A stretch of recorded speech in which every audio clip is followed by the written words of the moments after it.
Assalamualaikum warahmatullahi wabarakatuh.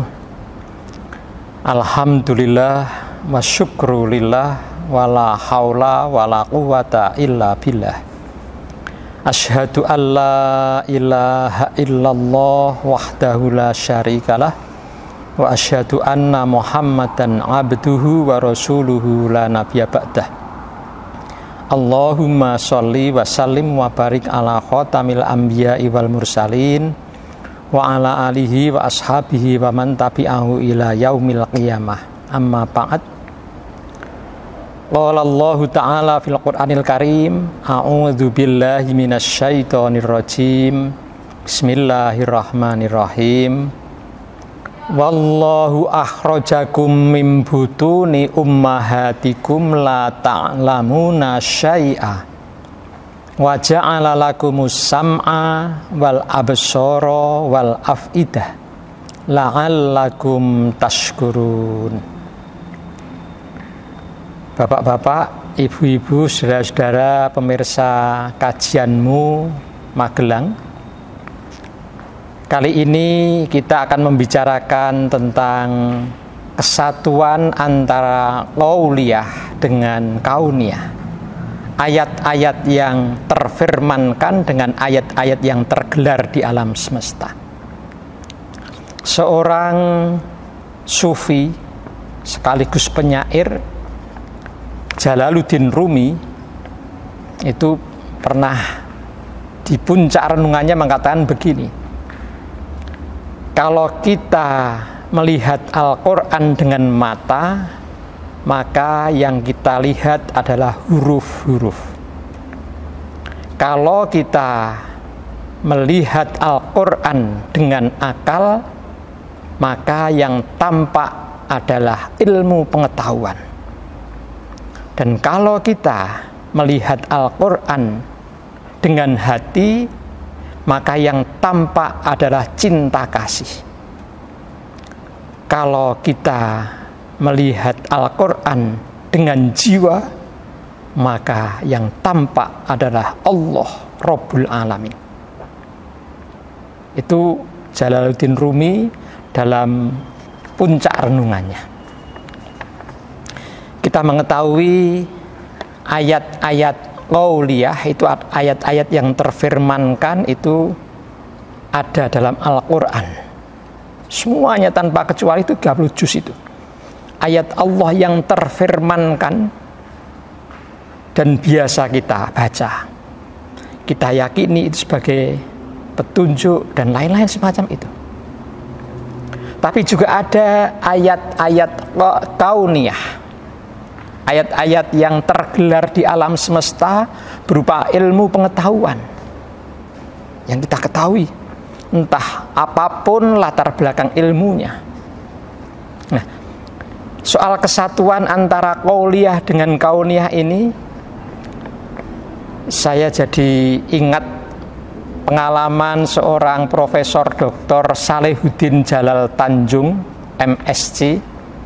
Itu guru besar di Fakultas Biologi UGM yang ahli ekologi.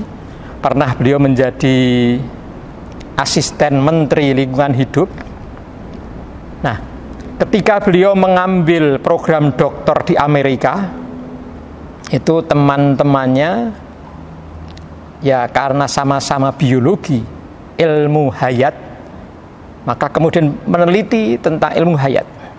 Nah, salah seorang yang layak untuk kemudian dikatakan di sini ada salah seorang rekan dari Pak Salehuddin Jalal Tanjung, itu seorang alumnus dari SMA Muhammadiyah 1 Yogyakarta.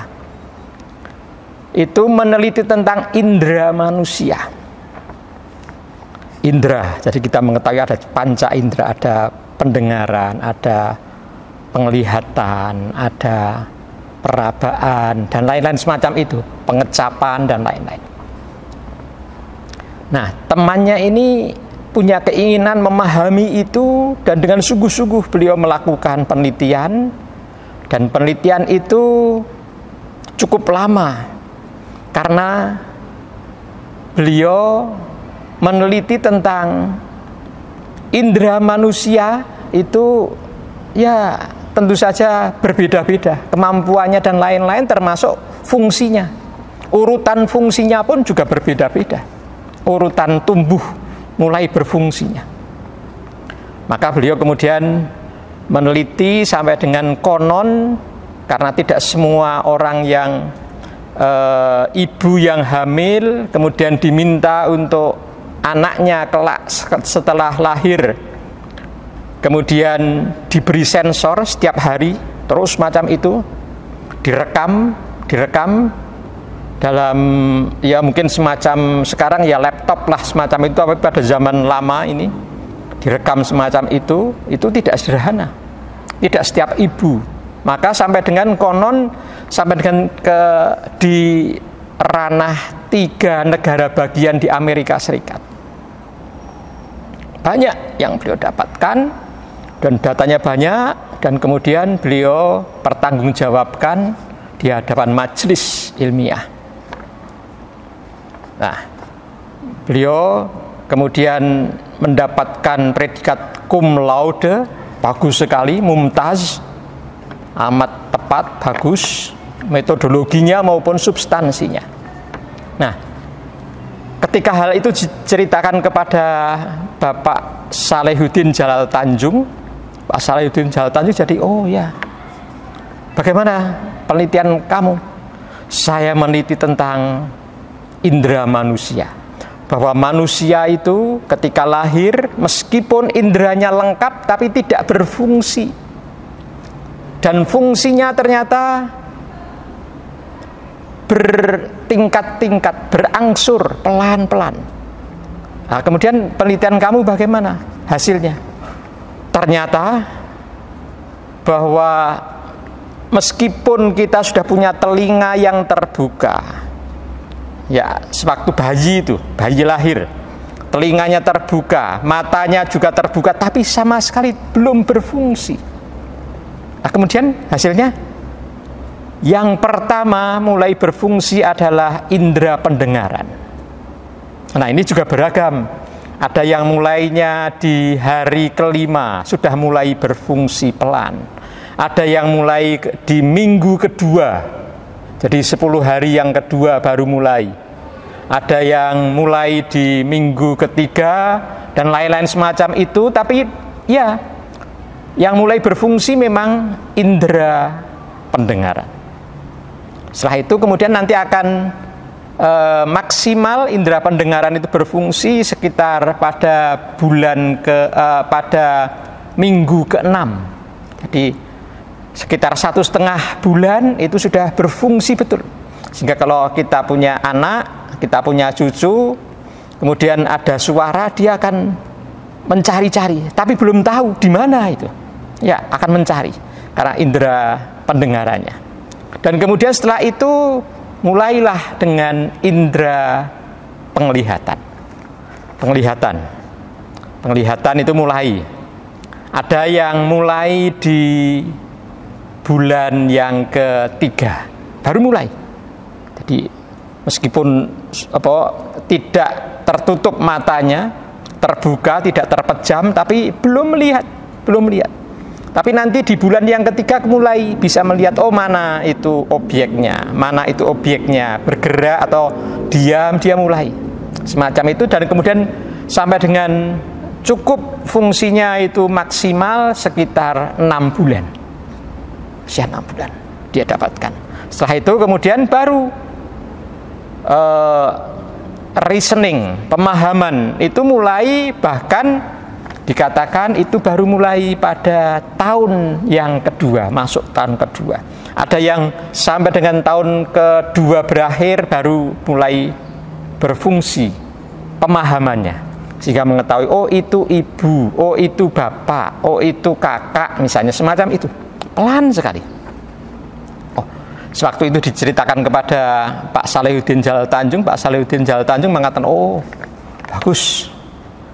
Itu semakin menambah keyakinan saya pada Al-Quran. Apa itu Al-Quran? Al-Quran adalah firman Allah yang saya yakini. Nah, kemudian beliau mengambil The Glorious Quran, Quran terjemahan dalam bahasa Inggris, beliau buka pada surat yang ke-16, The Bee, lebah, An-Nahl, ayat 78. Beliau kemudian buka itu, nah di situ, wallahu akhrajakum mim butuni ummahatikum la ta'lamuna syai'a wa ja'ala lakumus sam'a wal absara wal af'idah la'allakum tashkurun. Temannya ini yang memang tidak punya agama tapi seorang ilmuwan itu melihat semacam itu kaget, dan Allah mengeluarkan kalian semua dari rahim ibu kalian tidak mengetahui apapun. Kemudian dia memfungsikan as-sam'a, pendengaran, wal absoro, kemudian penglihatan, wal af'idah, dan reasoning, akal, hati. Diakhiri dengan la'allakum tashkurun, agar kalian semuanya bersyukur. Kaget orang itu. Kok sudah ada di ini? Kapan ini menuliskannya? Menelitinya kapan? Oh, itu bukan penelitian, itu adalah firman Allah yang membuat seluruh jagat raya ini. Nah, setelah itu kemudian jangankan itu, yang lain pun banyak. Ada surat Al-Mu'minun, kaitannya dengan janin, kaitannya dengan perkembangan apapun masalah biologi. Nah, temannya yang ahli biologi kaget, dibukakan beberapa hal macam-macam. Boleh saya pinjam tidak buku ini? Oh boleh, silakan bawa, baca. Dan kemudian ketika Pak Salehuddin Jalal Tanjung akan pulang ke Indonesia karena sudah selesai, temannya ini menelpon, jangan pulang dulu, saya betul-betul penasaran. Karena apa yang saya pelajari semuanya ada rumusannya dalam Al-Quran. Wah, betul semacam itu, sampai dengan berakhir temannya masuk Islam. Masuk Islam sebelum Pak Salehuddin Jalal Tanjung ke Indonesia sudah beliau syahadatkan. Ya, ini menarik. Kesatuan antara ayat lauliyah, ayat Al-Quran dengan ayat kauniyah, ayat yang tergelar di alam semesta. Dari biologi ya biologi, yang mempelajari ilmu psikologi mungkin suka sekali kaitannya dengan tazkiyatun nufus, bagaimana menyucikan jiwa. Yang suka dengan pendidikan banyak, ada Luqman, seorang Luqman, Al-Hakim, dan lain-lain, banyak kaitan dengan itu. Dan itu sejalan, karena semuanya berpusat dari Allah Subhanahu wa ta'ala. Allah yang berfirman dan Allah yang menciptakan semuanya, sehingga tidak mungkin yang namanya terjadi perselisihan.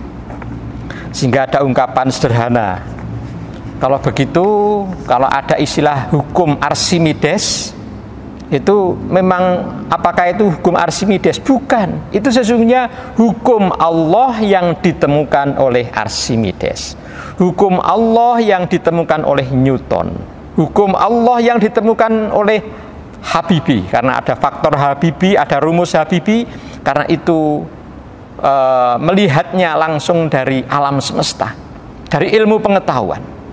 Sehingga kembali ke kata Jalaluddin Rumi menarik. Kalau kita melihat Al-Quran dengan mata, yang kita lihat adalah huruf-huruf, tapi kalau kita lihat Al-Quran dengan hati, maka kita akan melihat cinta kasih. Kalau kita melihat Al-Quran dengan akal, maka yang tampak adalah ilmu pengetahuan. Serta kalau kita melihat Al-Quran dengan jiwa, maka semuanya adalah kekuasaan Allah Subhanahu wa ta'ala, Rabbul Alamin. Demikian bapak-bapak, ibu-ibu, saudara-saudara, kajian singkat berkaitan dengan kesatuan antara ayat lauliyah dengan ayat-ayat kauniyah yang tersebar di alam semesta. Kurang lebihnya mohon maaf, semoga yang sedikit ini ada manfaatnya dan mendapat ridho dari Allah Subhanahu wa ta'ala. Billahi taufiq wal hidayah. Assalamualaikum warahmatullahi wabarakatuh.